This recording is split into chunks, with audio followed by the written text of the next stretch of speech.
और वहाँ से निकल गए। सुरसा नाम की सर्पों की माता, उसको भी हनुमान जी ने मारा नहीं, लेकिन सिंह का राक्षसी जो ईर्ष्या का प्रतीक है उसको मार ही डाला। मेरे भाई बहन, ईर्ष्या जब मर जाएगी तब ईश्वर मिलेगा। ये बहुत सविनय निवेदन है। ईश्वर को प्राप्त नहीं करना है, जो ऑलरेडी प्राप्त है उसकी पहचान भर आती है, और इस पहचान में बाधा बनती है एक दूसरे की ईर्ष्या।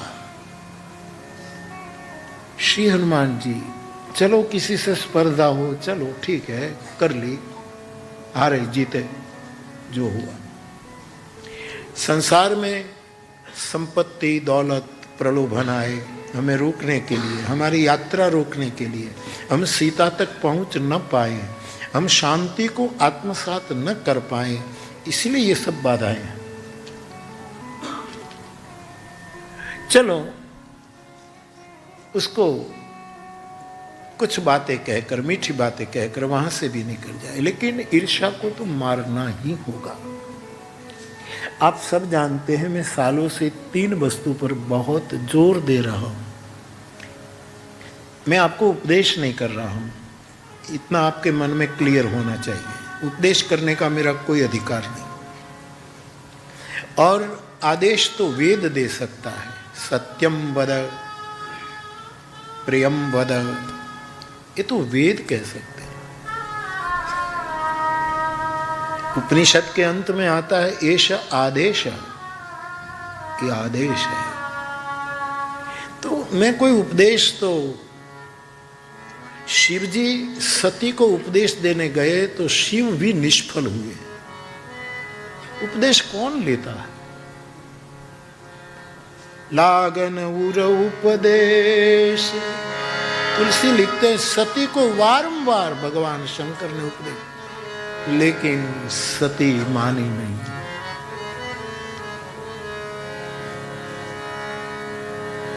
कई लोग मुझे पूछते, आज बहुत जिज्ञासा है, समय और समझ के अनुसार मैं कोशिश कर, लेकिन 2-3 चिट्ठियां ऐसी है कि बापू हमारे बालकों को आप कुछ उपदेश दें। तुम्हारा फर्ज था कि तुम्हारे बच्चों को थोड़ा बचपन से समय देते। मैं कई बच्चों को देखता हूं जिसकी माँ ने गर्भ से उसमें संस्कार डाल, वो छोटे छोटे 1.5 साल के बच्चे सिर जमीन पर रखकर कहते हैं बापू जैसे आराम। ये कहां से आया? ये मैं सिखाने नहीं गया था, ये गर्भ के संस्कार काम कर रहे। तुम चुक गए। मुरारी बापू कहां तुम्हारे घर घर आएगा? अब आप पछताए होत क्या, चिड़िया चुग गई खेत। अब आप कहते हैं हमारे बच्चे मानते नहीं, बच्चे ऐसे हो गए, थोड़ा समय देते हैं, भारत की संस्कृति को याद रखते।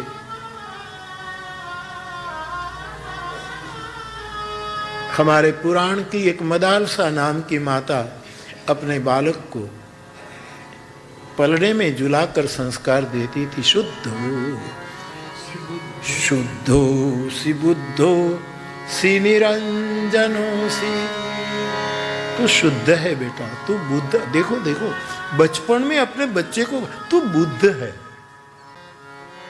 इससे ज्यादा शिक्षा कौन हो सकती है? तू शुद्ध है, तू बुद्ध है। संसार माया परिवर्जितोसी, तू ऑलरेडी संसार की माया से मुक्त ही है। शुद्धोसी बुद्धोसी निरंजनोसी, संसार माया परिवर्जितोसी, संसार स्वप्नम त्यजमोह निद्रा, मदालसा वाक्यमुवाच पुत्रम। अपने बच्चों को अब आपने अपने बच्चों को अपनी भाषा नहीं दी,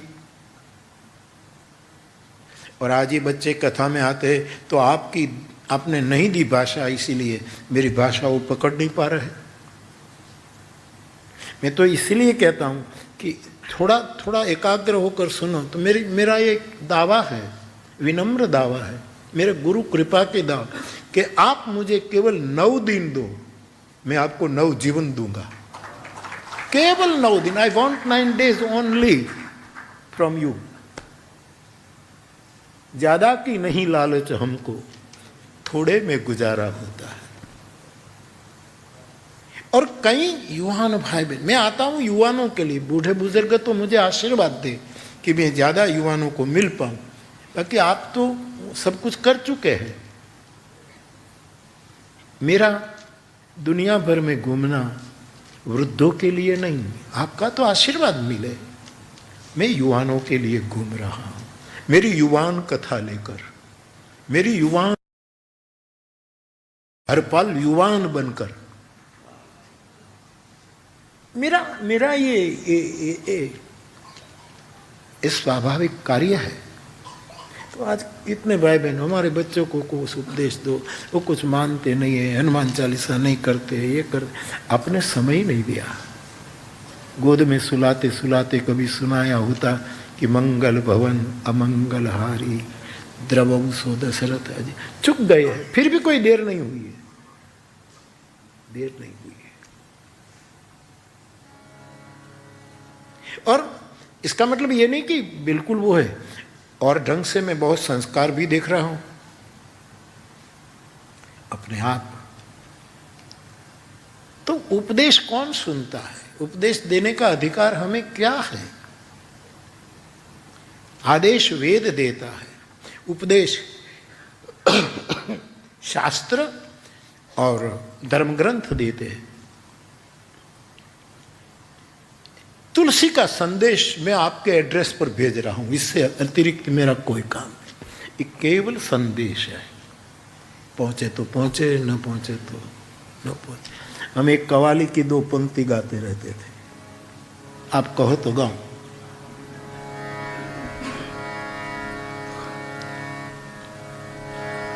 आया मैं मोहब्बत का पैगाम लेकर।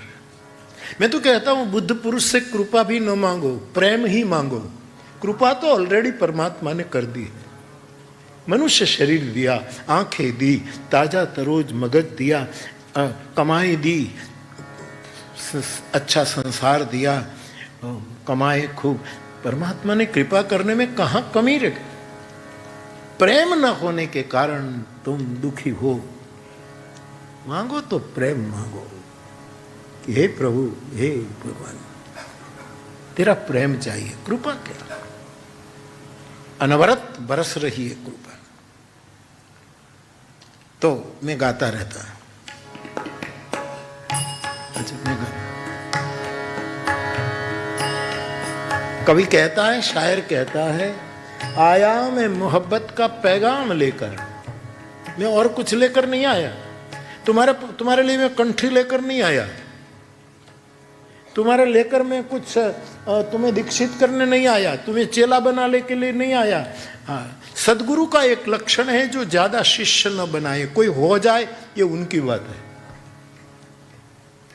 जेने मंडल ज न होई मंडलेश्वर केम होई शके?